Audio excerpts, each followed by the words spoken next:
Hola, buenos días con todos. Mi nombre es David Alarcón Ataucuse.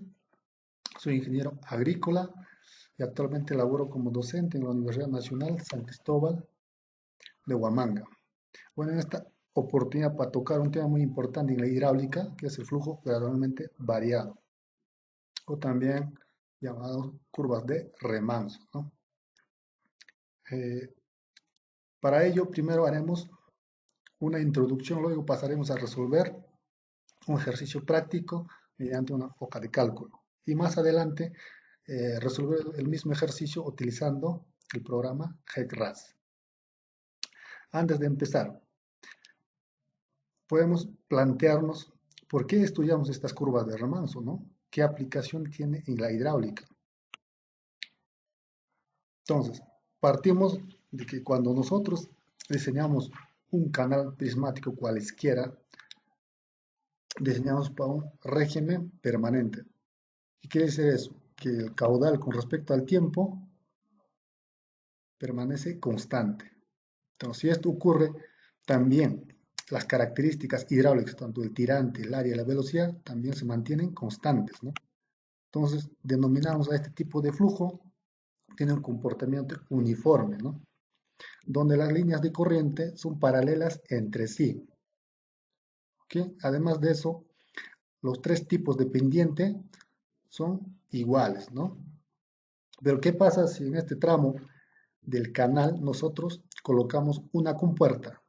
Entonces, el hecho de colocar una compuerta hace que este flujo ya no tenga un comportamiento uniforme, sino que un régimen gradualmente variado, ¿no? Donde el tirante ya va cambiando a nivel espacial hasta alcanzar un régimen uniforme. ¿Ok? Otra de las aplicaciones que también podemos ver eh, son en la construcción de las bocatomas, ¿no? Como puede ver en esta foto, aguas arriba de esta bocatoma se forma una curva de remanso, ¿no? ¿Por qué? Por el mismo hecho de colocar este azul hace que cambie esta condición del flujo, ¿no? ¿Ok? Entonces vamos a empezar a desarrollar el tema. Entonces, primero haremos una breve descripción de las características de un régimen gradualmente variado. Luego pasaremos a obtener la ecuación diferencial de las curvas de remanso. Luego haremos una clasificación de las curvas de remanso, tanto en pendiente longitudinal positiva, en pendiente longitudinal horizontal, en pendiente longitudinal adversa y crítica, ¿no? Finalmente, calcularemos la ecuación de las curvas de remanso por método de las diferencias finitas. ¿Ok? Entonces, como ya habíamos dicho, en un régimen gradualmente variable, las características del flujo varían gradualmente de sección a sección, permaneciendo constante en el tiempo, ya que estamos analizando un flujo permanente, ¿no?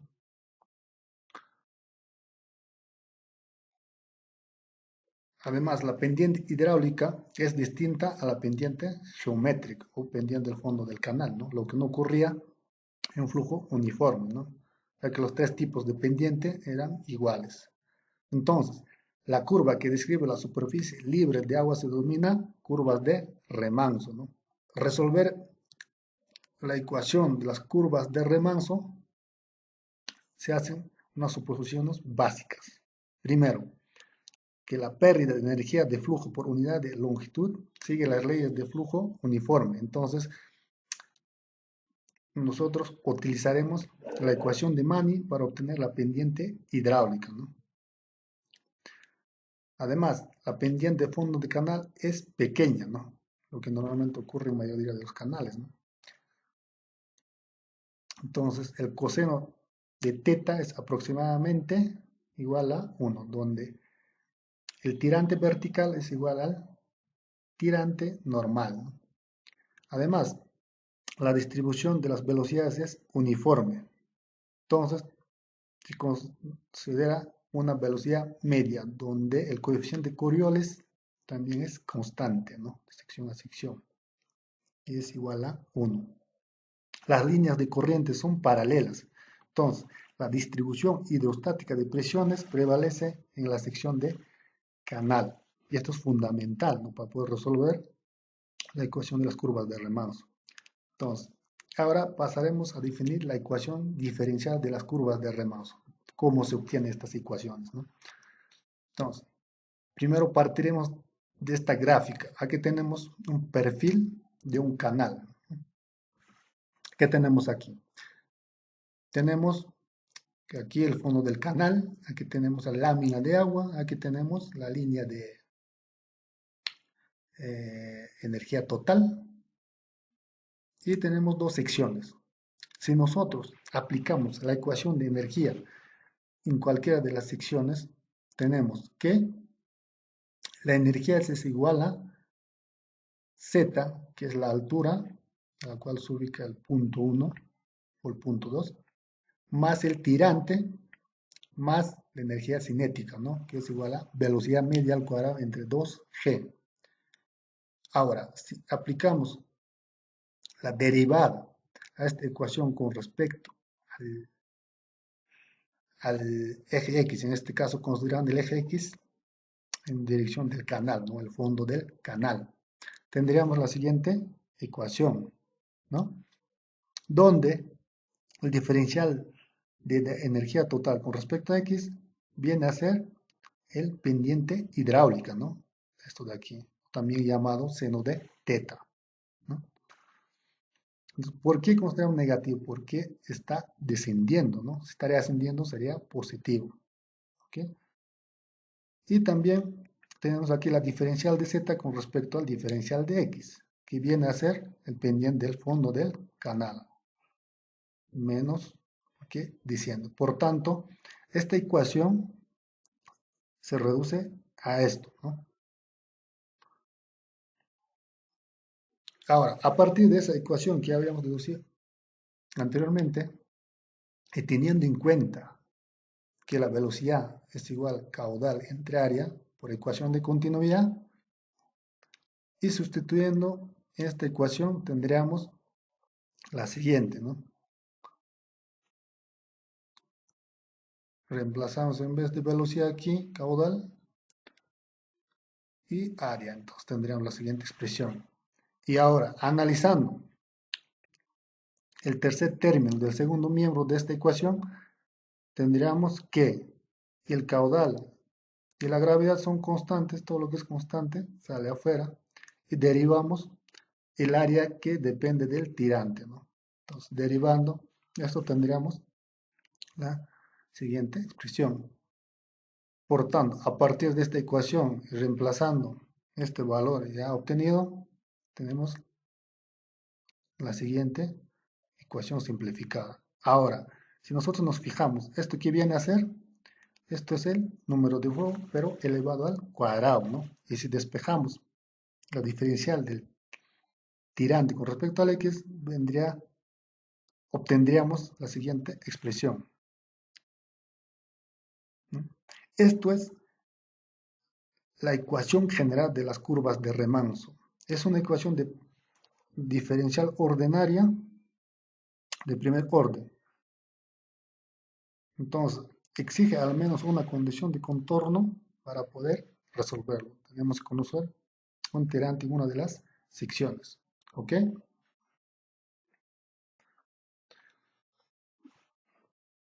Tipologías de curvas de remanso. Entonces, hay varios tipos de curvas de remanso, ¿no? Pero cada uno de ellos tiene una nomenclatura. Y esa nomenclatura de las curvas de remanso designa una letra y un número. Entonces, la letra representa los 5 tipos de pendiente hidráulica. ¿Cuáles son? Si es pendiente suave, se designa la letra S. Si es pendiente crítica, letra C. Si es pendiente fuerte, letra F. Si es pendiente horizontal, letra H. Y si es adversa, A, ¿no? Mientras que el número hace la referencia a la zona con respecto al tirante normal y el tirante crítico. Por ejemplo, en el primer caso tenemos, si el tirante normal, que este tirante normal sabemos que se obtiene utilizando la ecuación de Manning, Si este tirante normal es mayor que el tirante crítico, tendríamos tres zonas, ¿no? Entonces, por encima del tirante normal será la zona 1, en la zona media, entre el tirante crítico y el normal será la zona 2, y en la parte inferior, por debajo del tirante crítico, tendríamos zona 3. Por otro lado, si el tirante normal es menor que el tirante crítico, tendríamos también tres zonas. Por encima del tirante crítico será la zona 1, entre el tirante normal y crítico la zona 2, y por debajo del tirante normal la zona 3. Entonces, dependerá del tipo de curva de remanso en qué zona se encuentre para denominar uno u otro, ¿no? Ahora, analizaremos para el primer caso, que es pendiente longitudinal positiva. En este caso, pendiente desciende, ¿no es cierto? Entonces, tenemos que, si el tirante normal es mayor que el tirante crítico, quiere decir que estamos en pendiente suave, ¿no? Además, se cumple en este caso que el pendiente del fondo del canal es menor que el pendiente crítico. Entonces, ¿cómo obtenemos? Ya hemos dicho, ¿no? Ya habíamos comentado que el tirante normal se obtiene a partir de la ecuación de Manning, ¿no? Y el tirante crítico es con la siguiente fórmula, ¿no? ¿Ok? Raíz cúbica de caudal específico al cuadrado entre gravedad. Y en este caso, para un canal de sección rectangular. Entonces, tenemos en este caso, para pendiente suave, tres tipos de curvas de remanso. Si la curva de remanso se encuentra en la zona 1, ya hemos dicho que tiene pendiente suave, llevará la denominación S. Ahora, si está en zona 1, llevará 1, ¿no? El número 1.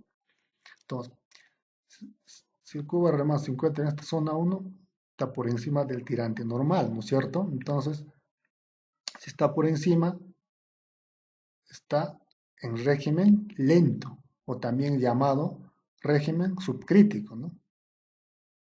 Ahora, si esta curva de remanso está en la zona 2, llevará el S2. En este caso también el régimen es lento, ¿no es cierto? Sigue teniendo comportamiento de flujo subcrítico.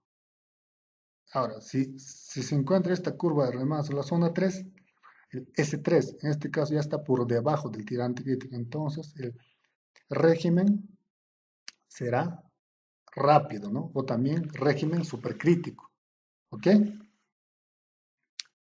Mientras tanto, si el tirante normal es menor que el tirante crítico, estamos viendo que el crítico está por encima del normal, el pendiente será fuerte, ¿no? Lo denominamos de pendiente fuerte. En este caso también se cumple que el pendiente del fondo del canal es mayor que el pendiente crítico, ¿ok? Entonces, aquí igual tenemos los tres tipos de curvas de remanso. En este caso, como es de pendiente fuerte, llevará la letra F. Ahora, si nosotros analizamos en la zona 1, se forma este tipo de curvas de F1, ¿no? Como está por encima del tirante crítico, tendrá comportamiento de régimen lento o también llamado como flujo subcrítico, ¿no? Si está en la zona 2, será de régimen rápido. Si está en la zona 3, también de régimen rápido, ¿no? Entonces, vamos a hacer un análisis cualitativo de este crecimiento y decrecimiento de límites del S1. En este caso vamos a tocar solamente de S1. Los demás los voy a analizar de la misma manera, ¿no? Entonces, tenemos la ecuación general de las curvas de remanso aquí. Diferencial de Y con respecto al diferencial de X, ¿no? Entonces, si nosotros analizamos el S1 que está en la parte superior del tirante normal,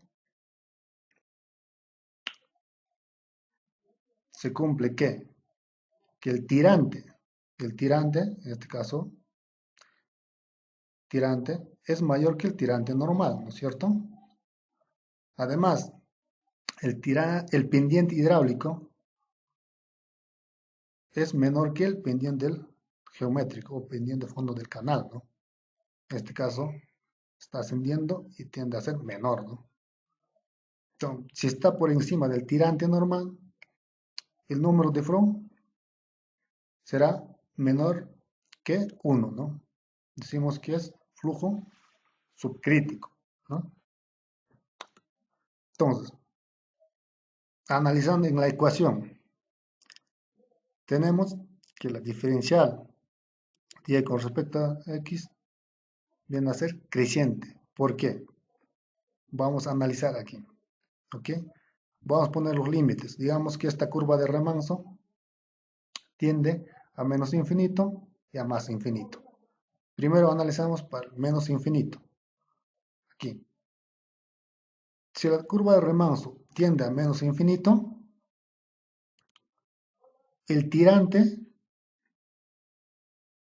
tiende al tirante normal, ¿no? Porque en algún momento se alcanzará el tirante normal. Además, si esto se alcanza, el tirante normal, entonces el pendiente hidráulico, también tendrá al pendiente geométrico, ¿no? Pendiente del fondo del canal, en algún momento alcanzará, ¿no?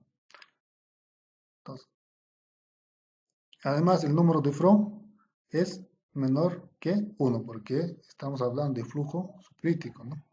O régimen lento. Entonces, este diferencial de y con respecto al diferencial de x tiende a 0. ¿Por qué? Porque si nosotros analizamos, por ejemplo, aquí, si el pendiente hidráulico es, aquí, si nosotros reemplazamos aquí, porque el pendiente hidráulico tiende al pendiente geométrico, aquí, aquí el numerador sería 0, ¿no? Y todo dividido en 0 viene a ser 0, tiende a 0. Entonces, estamos hablando de un régimen uniforme. Entonces, ese 1 en algún momento va a alcanzar un régimen uniforme, ¿no? Si analizamos hacia menos infinito.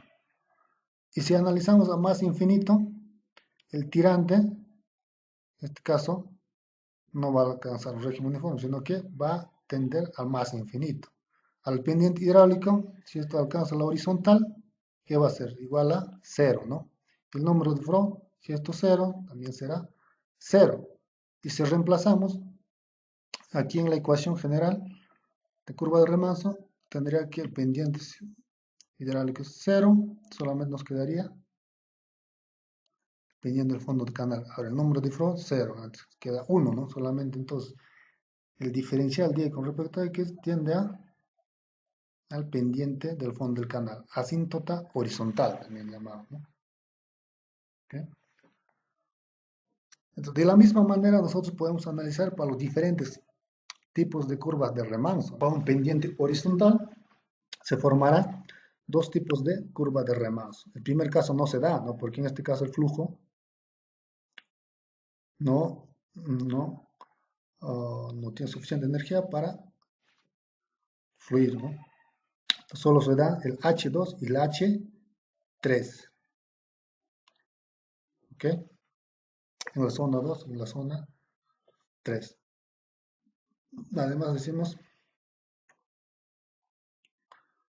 ¿qué más? El pendiente suave, ya hemos visto el S1 y el S2. El S2 será cuando se forme en la zona 2, ¿no? El S3 en la zona 3. El pendiente crítica, también cuando el tirante normal es igual al crítico, tendremos C1, C2 y C3. El C2 no se da, ¿no? Solamente el C1 y el C3. ¿Qué más? Aquí la pendencia pronunciada también hemos visto los tres tipos de curvas de remanso, ¿no? F1, F2 y F3. Entonces, como ya hemos dicho, podemos ver los diferentes tipos de curvas de remanso por los diferentes tipos de pendiente. Aquí al costado tenemos casos reales de curvas de remanso. Como al inicio ya habíamos comentado, las curvas de remanso normalmente se forman cuando nosotros ponemos un obstáculo, construimos un dique, un azud, en medio del cauce, en este caso sería el cauce natural. Hay un azud y este azud hace que se forme una curva de remanso, ¿no? Un flujo gradualmente variado. Aquí también podemos tener cuando este canal tiene una caída al final del tramo, se forma una curva de Riemann S2. Y si nosotros colocamos una compuerta en medio mm, de un canal, también se formará dos tipos de curvas Riemann. Aguas abajo, aguas arriba del curva Riemann se formaron S1 y aguas abajo S3, ¿no? Parte se forma aquí resalto hidráulico, ¿no? Que eso ya tocaremos más adelante. Pero ¿qué pasa? Este caso es con pendiente suave, pero ese pendiente, longitud positiva, también puede ser pendiente fuerte, dependiendo del característica hidráulica, ¿no? Si es pendiente fuerte, esa curva de Riemann que se va a formar aquí, muy pronunciada, tendrá a formarse una curva de tipo F1, ¿no? Esta parte. ¿Ok? Eso mismo, por ejemplo, si esta compuerta sería de pendiente fuerte, para aguas arriba sería F1 y aguas abajo el F3. ¿Ok? Concluyendo, entonces, todas las curvas de tipo 1 tienden a la horizontal, ¿no? ¿Ok? Podemos verlo del tipo 1, por ejemplo, en este caso, tiende a la horizontal, ¿no? Puedes ver también aquí, tipo 1 tiende a la horizontal, la C1 también. Entonces, todos del tipo 1 tienden a la horizontal. Todas las curvas del tipo 2 y 3 tienden al tirante crítico y algunas además al tirante normal. Las curvas que tienden al tirante normal lo hacen asintóticamente, en régimen lento hacia aguas arriba y en régimen rápido hacia aguas abajo. Esto es muy importante. Todos los perfiles hacia el régimen lento, S1, S2, F1, C1, H2, A2, se desarrollan desde un control situado aguas abajo del tramo. Entonces, si se nos presenta este tipo de curva Riemann, nosotros tenemos que resolverlo desde aguas abajo. Mientras que si los perfiles son hacia el régimen rápido, como son las curvas S3, F2, F3, C3, H3 y A3, se desarrollan a partir desde aguas arriba. ¿Okay? Cálculo de la curva de Riemann. Entonces, para calcular esta ecuación de la curva de Riemann existen diferentes métodos numéricos, ¿no? Entonces, uno de ellos nosotros vamos a utilizar lo que son los métodos de diferencias finitas. Entonces, a partir de la siguiente ecuación de la curva de Riemann, que habíamos desarrollado anteriormente, vamos a resolverlo. Entonces, para eso se aplica el método de las diferencias finitas, que discretiza tanto el numerador y denominador. Entonces, tendríamos esta siguiente expresión, ¿no? Entonces, hay dos formas de calcular. El primero de ellos es calcular el delta de x a partir del tirante, ¿no? O sea, conociendo una condición de contorno, que es el tirante, ¿no? ¿Ok? Entonces, tenemos, si despejamos el delta de x, tendríamos que aquí, y consideramos dos secciones que están muy próximas, y tendríamos dos tirantes, ¿no es cierto? El tirante I más 1, el tirante I. Entonces, como es esta discretización, tendrá que ser, además, tanto para el tirante 1 y para el tirante, la diferencia entre el tirante 1 y el tirante siguiente, ¿no? Dividido entre el pendiente del fondo del canal menos el pendiente promedio hidráulico. Entonces, el pendiente promedio hidráulico aquí es igual. Vendría a ser la suma de los dos pendientes hidráulicos, tanto en las dos secciones, ¿no? Promedio de los dos. O también, esto mismo puede ser si nosotros calculamos el pendiente hidráulico para el promedio de los tirantes, ¿no? Y esto se obtiene a partir de la fórmula de Manning. Entonces, este método es muy rápido y preciso, pero que normalmente requiere una interpolación para obtener exactamente para el tramo que nosotros deseamos, ¿no?